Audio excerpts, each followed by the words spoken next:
Marianne Williamson is the Democratic presidential candidate, and she joins me now. Marianne, when you see the President of the United States avoiding colleges, avoiding large groups of people so he can do these little controlled settings so he doesn't ever hear about Gaza, what does that tell you? Well, what it tells me is that there is a lot of high emotion about what's going on in Gaza.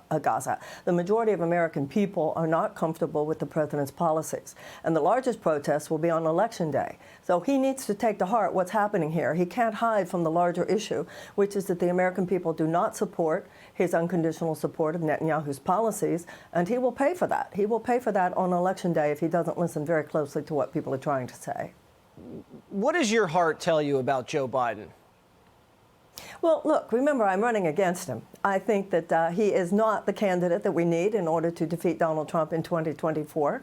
And but for me, it's not specifics whether he's hiding from protesters. It's about issues that I believe that we need to come forth with for the American people so that we actually are presenting to the voters a real alternative to what Trump is offering. Well, he's been a disaster on immigration. He's been a disaster on the economy, on crime. How would you do a better job?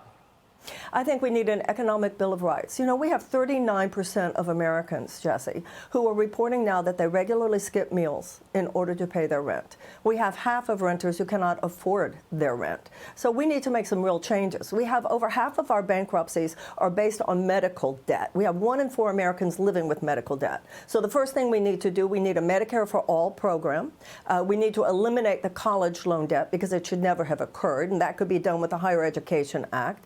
We need subsidized child care. We need tuition-free college and tech school like in every other advanced democracy. And also, Jesse, both of those issues, both Medicare for All as well as tuition-free college and tech school, a majority of Republicans as well as Democrats, not as big a majority, but still a majority of Republicans as well as Democrats want those things.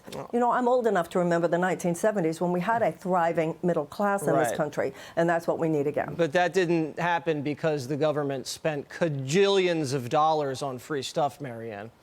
No, it happened because of huge, excuse me, Jesse, this is not about how much we spend, it's what we spend it on. This has to do with huge tax cuts, taxes slashed for the very, very richest among us, huge corporate subsidies, billions of dollars to companies already making billions, demonization of humans. You know these things as well as I do. I never would demonize any human, only myself. I didn't say human, I said unions. Oh, okay. Well, then that's my fault. We shifted. This was a major transfer of wealth from the bottom 90% of American people to the top 1%. And the way to fix it is not to transfer all the wealth to the government.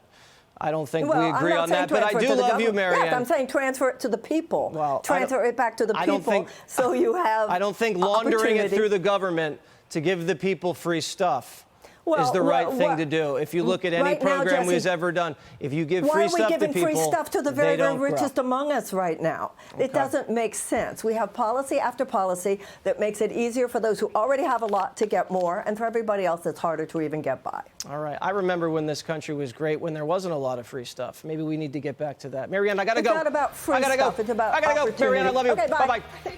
Click here to subscribe to the Fox News YouTube page to catch our hottest interviews and most compelling analysis. You won't get it anywhere else.